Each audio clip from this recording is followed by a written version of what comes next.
আসসালামু আলাইকুম সম্মানিত ভিউয়ার্স। তো এটা হচ্ছে একটি টেন্ডা AC5 রাউটার। তো এই রাউটারটি আমার এক ফলোয়ার পাঠিয়েছেন ঝিনাইদহ থেকে। তো ঝিনাইদহ থেকে এই রাউটারটি পাঠানো হয়েছে। তো এই রাউটারটির যে সমস্যা সেটি হচ্ছে নাম আসে না। ভাই এখানে মার্কার দিয়ে লিখে দিয়েছেন, নাম আসে না, আর ওনার নাম্বার দিয়েছেন।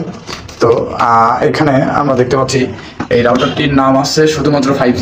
এই যে আপনারা এখানে দেখতে পাচ্ছেন 5G নাম আছে, এই যে 6655 6655, এই যে 6655।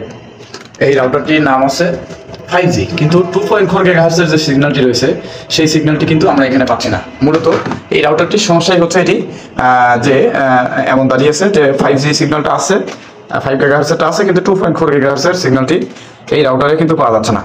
তো আমরা এখন রাউটারটা খুলবো। রাউটারটি খুলে আমরা দেখবো আসলে 2.4 GHz-এর ওয়্যারলেস সিগন্যালটা কি জন্য আসছে না বা কি প্রবলেম হয়েছে, সেটি আমরা মার্ক করব এবং সেটি সমাধান করার চেষ্টা করবো ইনশাল্লাহ। তো বন্ধুরা, এই রাউটারটি কিভাবে ঠিক করলাম, এই রাউটারটি কি কি সমস্যা ছিল, যেভাবে সমাধান করলাম, এই বিষয়ে পার্ট 2 তে থাকছে আরেকটি ভিডিও।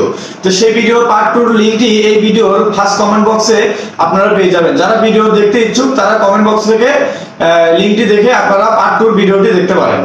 এই ভিডিওটি যদি ভালো লেগে থাকে লাইক কমেন্ট শেয়ার করে ফলো করে পাশে থাকবেন ইনশাআল্লাহ। ধন্যবাদ।